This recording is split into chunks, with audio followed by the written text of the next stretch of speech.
우리는 살면서 내가 원하지도 않고 또 생각하지도 못했던 그런 곳에 내 자신이 있게 되는 그런 경우가 있습니다. 그러니까 저 같은 경우는 재수학원에 다닐 때가 그랬고, 또 군대에 가서 제가 육군이 아니라 교도소를 지키는 그런 경비교도대가 된 것도 그렇고, 또 이전에 사역하던 천안중앙교회나 또 제가 지금 서 있는 이곳도 다 마찬가지입니다. 계획하고 준비해서 서게 된 자리가 아니라 어쩌다 보니 서 있게 된 그런 자리들이었습니다. 이처럼 우리의 인생은 우리가 계획하고 원하는 대로 흘러가기보다는 오히려 전혀 생각하지 못했던 그런 방향으로 가게 되는 그런 경우들이 더 많습니다. 따라서 우리는 우리의 삶에서 일어나는 수많은 일들을 우리가 일일이 다 설명할 수가 없습니다. 내 자신조차도 그 이유를 모르는데 설명할 수가 없는 거죠. 하지만 우리가 믿음을 갖게 되면 믿음 안에서 그 모든 일들이 새롭게 해석이 되고 또 이해가 되기도 합니다. 내가 왜 이곳에 있는지, 왜 여기서 이렇게 예배를 드리고 있는지, 그리고 무슨 이유로 우리 교회가 그렇게 큰 고난을 겪어야 했는지, 믿음으로 그 모든 일들을 돌이켜보면 그 일들이 해석이 되고 이해가 되고, 그래서 하나님께서 나를 이렇게 이끄셨구나, 하나님께서 이렇게 우리 가운데 역사하셨구나, 이러면서 새로운 삶의 역동성을 우리가 느끼게 되는 것입니다. 우리가 가는 길을 모르고 갈 때가 많지만, 그러나 믿음의 눈을 뜨게 되면 그 가운데서 우리가 깨닫게 되고 알게 되는 것들이 많이 있다는 것이죠. 바울과 그 일행도 마찬가지였습니다. 그들 모두 안전하게 로마에 도착할 것을 기대하고 계획하며 그렇게 항해를 시작했습니다. 하지만 뜻하지 않게 그렇게 지중해를 표류하면서 거의 죽기 직전까지 가게 되었죠. 그러다가 간신히 어느 한 섬의 해안가에 도착하게 되었습니다. 바울과 그 일행은 처음에는 그곳이 어디인지도 알지를 못했습니다. 그러다가 나중에 알아보니 그곳이 이제 이탈리아 반도의 남쪽에 있는 멜리데 섬이라는 것을 알게 되었습니다. 그렇게 바다를 표류하던 바울과 그 일행은 간신히 멜리데 섬에 도착하게 되었습니다. 하지만 그렇다고 해서 문제가 전혀 없는 건 아니었습니다. 간신히 그렇게 살아남았지만 그러나 그들에게는 여전히 문제가 남아 있었습니다. 간신히 목숨은 거쳤고 또 자신들이 어디에 있는지도 알게 된 것은 참 감사한 일이지만, 문제는 현재 그들이 모든 것을 다 잃고 아무것도 가진 게 없다는 게 문제였습니다. 로마까지 가려면 뭔가가 있어야지 로마까지 갈 수도 있는데 지금 그들에게는 아무것도 가진 게 없다는 것이죠. 하지만 바울에게는 그런 것이 전혀 문제가 되지 않았습니다. 왜냐하면 그들을 그곳으로 이끄신 분이 바로 하나님이시기 때문입니다. 그리고 그런 하나님께서 뭐라고 바울에게 말씀해 주셨냐면 반드시 로마에 가서 복음을 전할 것이라고 그렇게 말씀해 주셨기 때문에 바울은 그것에 대해서 걱정이나 두려움이 없었습니다. 하나님께서는 이처럼 그들을 멜리데 섬으로 이끄셨고 2절 말씀처럼 멜리데 섬 주민들을 준비시키셔서 그들로 하여금 바울과 그 일행을 영접하게 하셨습니다.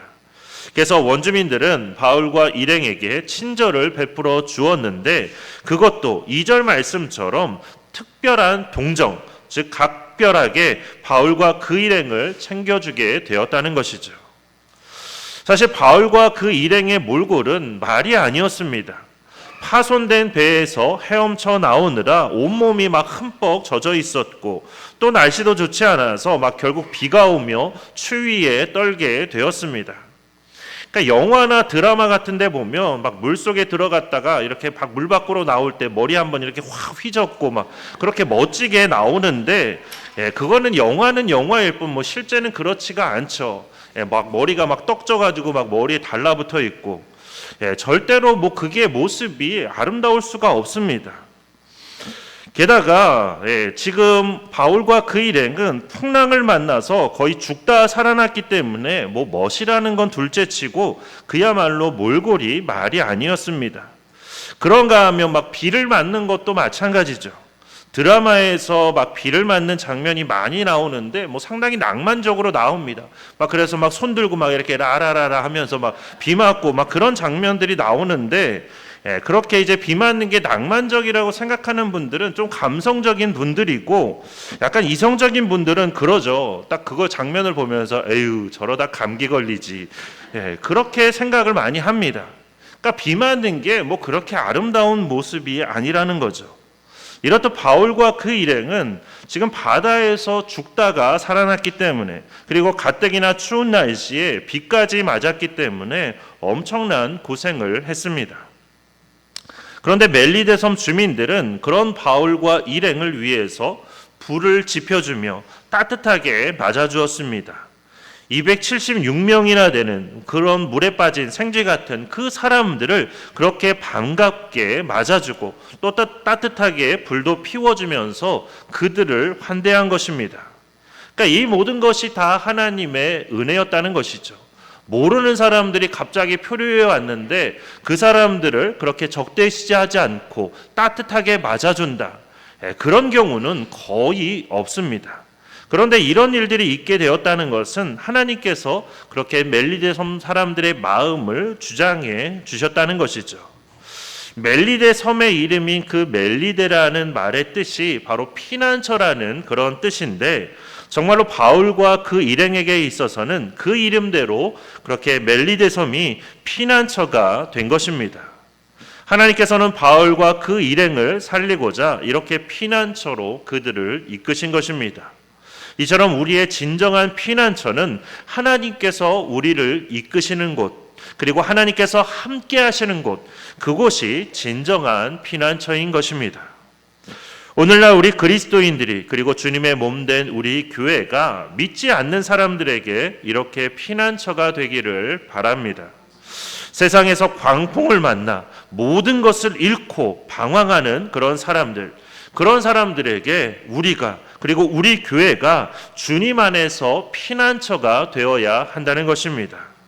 부디 우리 안에 이웃을 향한 사랑이 우리가 더욱더 차고 넘쳐서 앞으로 우리가 마을을 섬기고 지역사회를 섬기고 그리고 이웃들을 섬기며 주님의 품으로 그들을 잘 이끄는, 그래서 멜리데 섬과 같은 피난처가 되는 우리가 되고 또 우리 샘교회가 되기를 축원합니다. 그렇게 모두가 살게 되고 따뜻한 환대를 받게 되어 더 이상 문제없이 이제 모든 일들이 형통하게 될 것 같았는데, 그런데 그때 또 뜻하지 않은 사건이 발생하게 되었습니다. 3절 말씀처럼 바울이 나무 한 묶음을 거두어서 그렇게 불에 넣었는데, 그렇게 불에 넣는 그 순간 뜨거운 열기로 인해서 나무에 숨어있던 그 독사가 튀어나와서 바울의 손을 물어버린 것입니다. 4절 말씀을 보면 원주민들은 그 모습을 보면서 이건 살인에 대한 심판이라고 그렇게 생각을 했습니다. 바다의 풍랑에서는 바울이 어찌어찌해서 기적적으로 살아났지만 결국 이렇게 독사에게 물린 것은 바울이 분명 어떤 죽을 죄를 지었기 때문에, 그러니까 누군가를 아마도 죽였기 때문에 그렇게 살인죄를 지은 것 때문에 이렇게 심판을 받는 거라고 그렇게 생각을 한 겁니다. 그러니까 원주민들의 이런 생각은 이제 쉽게 말하면 이제 인과응보 사상이라고 그렇게 말할 수 있습니다. 선을 행하면 반드시 선한 결과가 나오고 악을 행하면 반드시 악한 결과가 나온다는 거죠. 그래서 당시에 정의의 여신으로 불리는 디케가 살인죄를 저지른 그런 바울을, 풍랑에서 바울이 죽지 않고 살아나자 이번에는 독사를 보내서 그렇게 독사를 통해서 바울을 심판했다고 생각을 한 것입니다. 그러나 이런 생각은 결국 다 사람의 머리에서 나온 생각일 뿐이죠. 정의의 여신이라는 그 디케도 결국에는 그냥 사람이 생각해서 만들어낸 그런 신일 뿐, 실제로 존재하는 신은 아닙니다. 게다가 인과응보라는 말도 모든 상황에 다 맞는 것도 아닙니다. 오히려 그렇지 않은 경우가 훨씬 더 많습니다. 사실 인과응보 사상이 다 맞다면 죄인인 우리는 이 자리에 있을 수가 없습니다. 모든 사람이 다 죄인이기 때문에 인류는 멸망을 해도 진즉에 멸망했어야 마땅합니다. 하지만 하나님의 은혜로 우리가 이렇게 살아 있을 수 있는 것이고, 또한 우리는 하나님께서 보내신 예수 그리스도를 믿는 믿음으로 하나님의 자녀요, 구원받은 백성으로 우리가 살아갈 수 있는 것입니다. 이처럼 우리가 사는 것은 결코 인과 응보가 아니라 하나님의 은혜로 살고 있다는 것, 이것을 우리가 반드시 기억해야 하는 것입니다. 그런데 이런 인과응보 사상은 멜리데 섬 사람들만이 아니라 유대인들도 마찬가지였습니다. 그래서 날 때부터 맹인이었던 그 사람을 보면서 유대인들이 그렇게 말을 했죠. 저 사람이 맹인으로 태어난 게 저 사람의 죄입니까? 아니면 그 부모의 죄입니까? 그러니까 결국에는 누군가의 죄 때문에 그렇게 맹인이 된 거라고 그렇게 생각을 했던 겁니다. 오늘날도 다 마찬가지입니다. 성도님들 중에도 어떤 병에 들거나 또는 다치거나 하면 그걸 막 부끄러워하고 그래서 막 숨기고 기도 요청도 하지 않는 그런 분들이 계십니다. 모든 게 다 죄의 결과라고 생각을 하니까 자꾸만 그렇게 숨기려고 하게 되는 거죠. 하지만 예수님은 당시 유대인들의 그런 잘못된 생각을 바꿔주셨습니다. 그래서 그 사람이 맹인으로 태어난 것은 그 사람의 죄도 아니고 부모의 죄도 아니고 오히려 하나님께서 행하시는 일을 드러내기 위해서라고 말씀하셨습니다. 다시 말해서 하나님의 영광을 위해서 그렇게 한 것이라고 말씀하시며 사람들의 그런 모든 잘못된 생각을 바꿔주신 것이죠. 따라서 이제는 우리의 생각도 우리가 바뀌어야 하는 것입니다. 죄 때문에 다쳤다고, 죄 때문에 병들었다고 그렇게 생각해서는 안 된다는 것이죠. 성경에 그렇게 병들고 아프면 그러면 그걸 숨기라고 하는 그런 말씀이 성경에 있나요? 하나님께서 그렇게 하라고 우리에게 말씀하셨나요? 오히려 야고보서 5장 14절에서 16절에 보면 이렇게 기록되어 있습니다. 너희 중에 병든 자가 있느냐? 그는 교회의 장로들을 청할 것이요 그들은 주의 이름으로 기름을 바르며 그를 위하여 기도할지니라. 믿음의 기도는 병든 자를 구원하리니 주께서 그를 일으키시리라. 혹시 죄를 범하였을지라도 사하심을 받으리라. 그러므로 너희 죄를 서로 고백하며 병이 낫기를 위하여 서로 기도하라. 의인의 간구는 역사하는 힘이 큼이니라. 이처럼 성경은 병이 낫기를 위해서 그렇게 기도 요청을 하고 서로 기도하라고 그렇게 말씀하셨습니다. 그런데 우리가 그리스도인이면서도 그렇게 하지 않고 오히려 부끄러워하며 숨기려고 한다면 과연 그게 정말 그리스도인의 모습이 맞냐는 것입니다.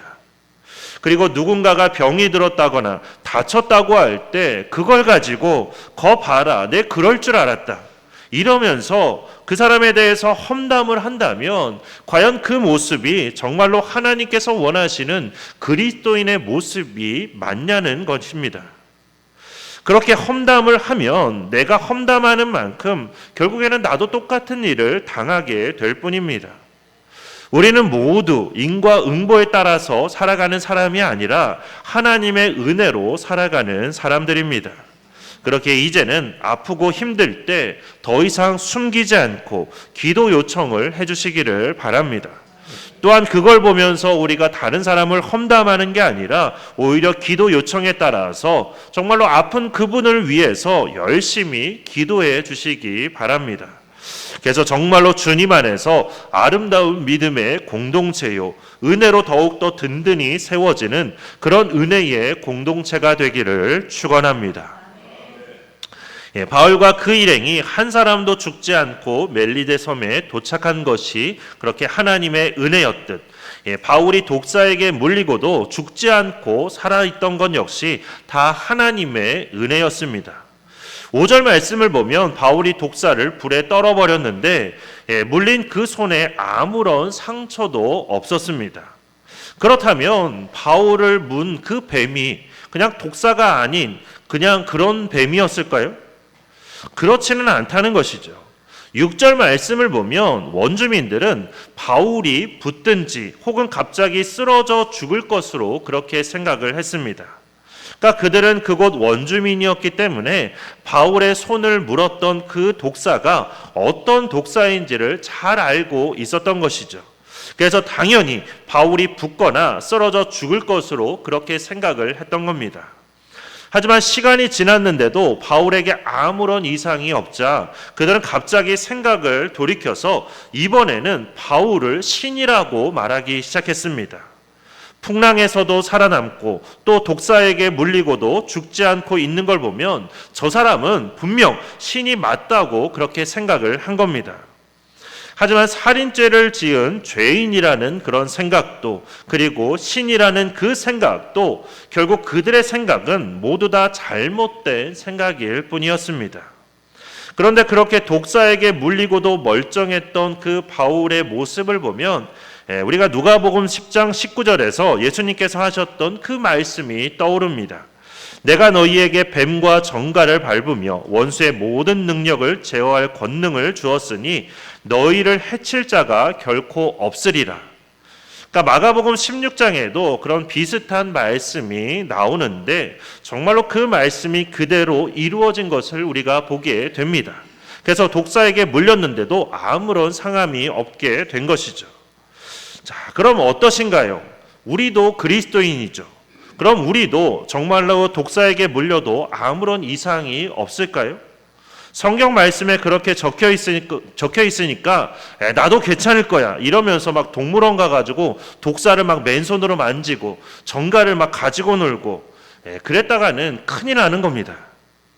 그건 하나님의 말씀을 믿는 게 아니라 마치 높은 곳에서 뛰어내리면서 하나님께서 천사를 보내셔서 나를 구원해 주실 거야 이렇게 생각하며 하나님의 능력을 시험하는 것이지 그거는 결코 올바른 믿음이 아니라는 것이죠.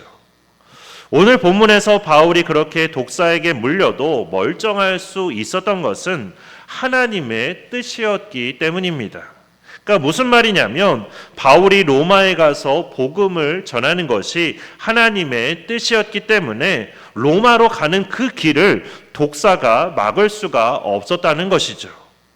우리도 마찬가지로 하나님께서 우리에게 맡기신 귀중한 사명, 그 사명을 감당해야 하는 하나님의 뜻이 우리에게 있다면 뱀이나 그 어떤 것도 우리를 해치며 우리의 앞길을 막지 못하고 오직 하나님의 뜻이 우리 가운데 온전하게 이루어지게 될 것입니다. 그래서 이 사건은 이런 관점에서 이해를 해야 되는 거지 그리스도인은 누구든지 그리고 언제든지 독사한테 물려도 아무렇지도 않다 이렇게 생각해서는 안 된다는 그런 말씀입니다. 바울이 독사에게 물렸을 때 그때는 원주민들 모두 다 바울을 향해서 살인자라고 그렇게 생각을 하더니 바울의 몸에 아무런 이상이 없자 이제는 갑자기 신이라고 말하는 그런 정말로 말도 안 되는 그런 변화를 보게 됩니다. 그러니까 한순간에 살인자가 갑자기 신이 되는 그런 일들이 일어나게 된 거죠. 그런데 이게 바로 세상의 생각이고 이게 바로 세상이 가지고 있는 한계라는 것입니다.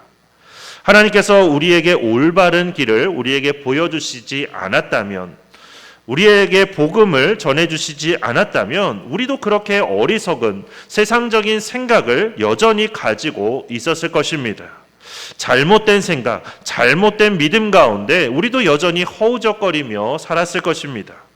이처럼 복음의 역사가 놀라운 것은 무엇이 진리이고 무엇을 믿어야 하는지를 우리에게 알게 해준다는 사실입니다.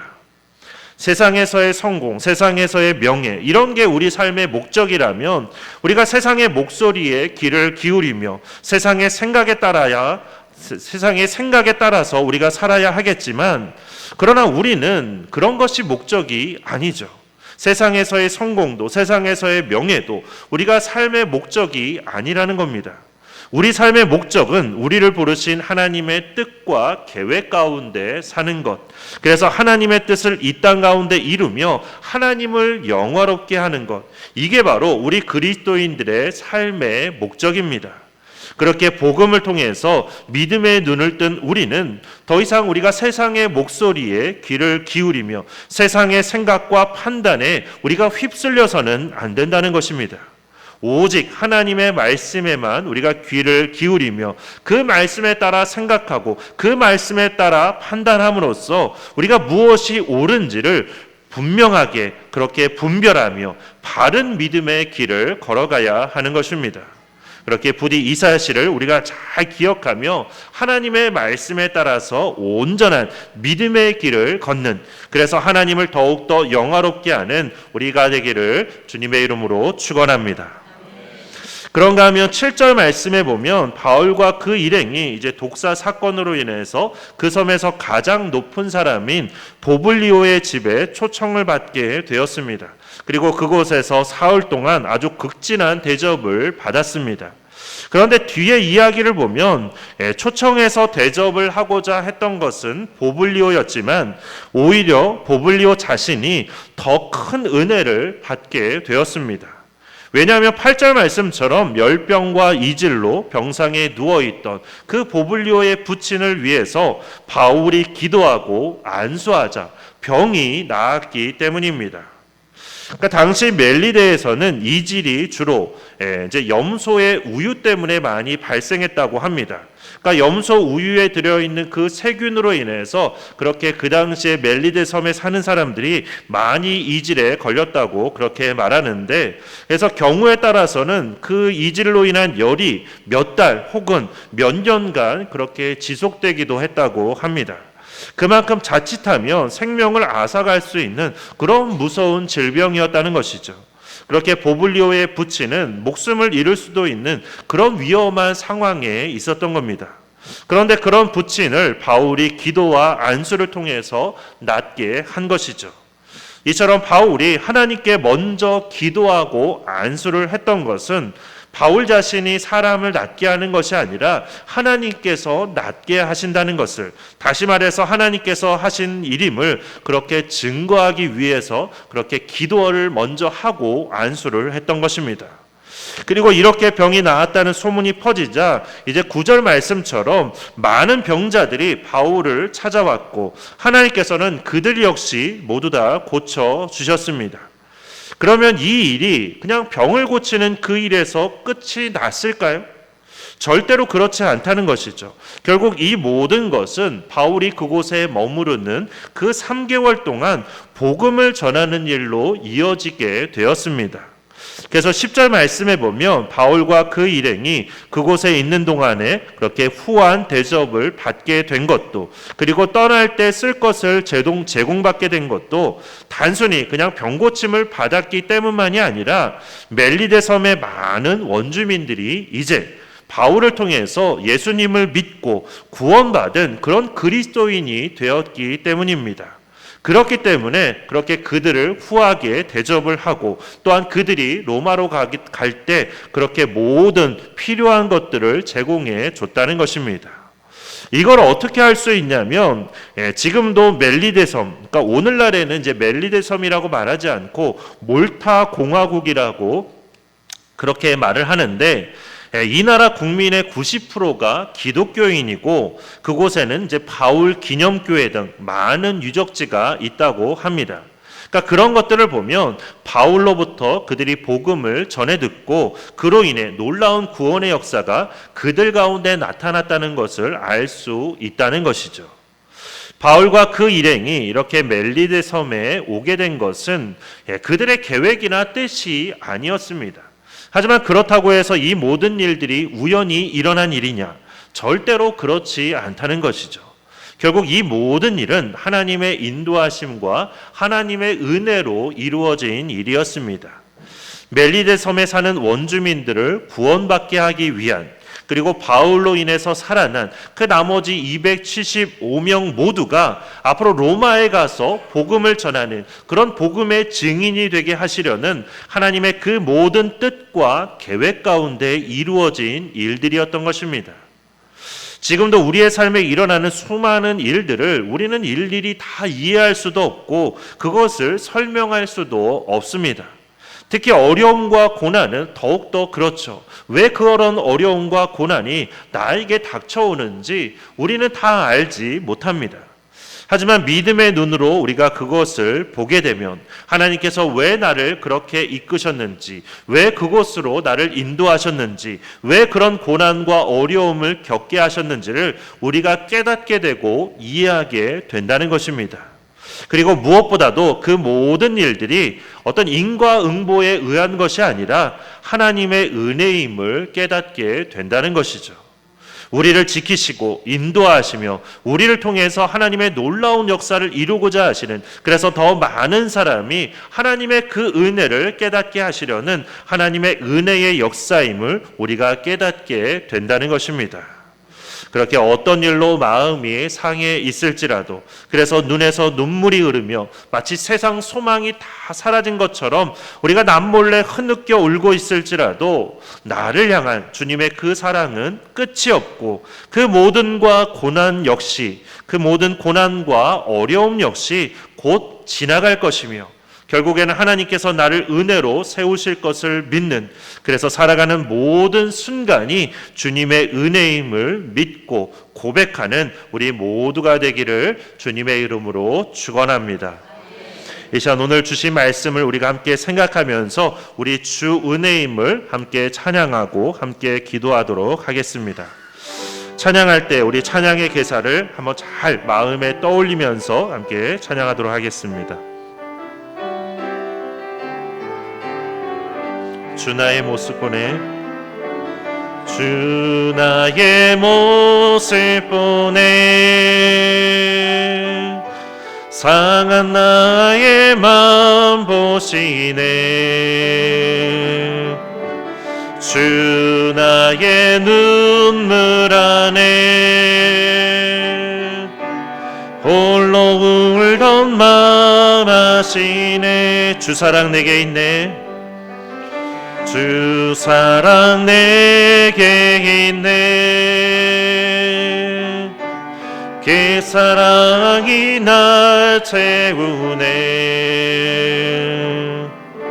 주 은혜 내게 있네. 그 은혜로 날 채우네. 세상 소망 다 사라져가도 주의 사랑은 끝이 없으니 살아가는 이 모든 순간이 주의 내 힘을 나는 믿네. 주 나의 모습 보내, 나의 모습 보내, 상한 나의 맘 보시네. 주 나의 눈물 안에 홀로 울던 맘 아시네. 주 사랑 내게 있네. 주 사랑 내게 있네. 그 사랑이 날 채우네. 주 은혜 내게 있네. 그 은혜로 날 세우네. 세상 소망 다 사라져가도 주의 사랑은 끝이 없으니 살아가는 이 모든 순간이 주의 내 힘을 나는 믿. 세상 소망, 세상 소망 다 사라져가도 주의 사랑은 끝이 없으니 살아가는 이 모든 순간이 주의 내 힘을 나는 믿네. 우리 시간 기도할 때 하나님, 제 삶에 이런 어려움이 있고 이런 고난이 있습니다. 해결받아야 할 이런 문제도 나에게 있습니다.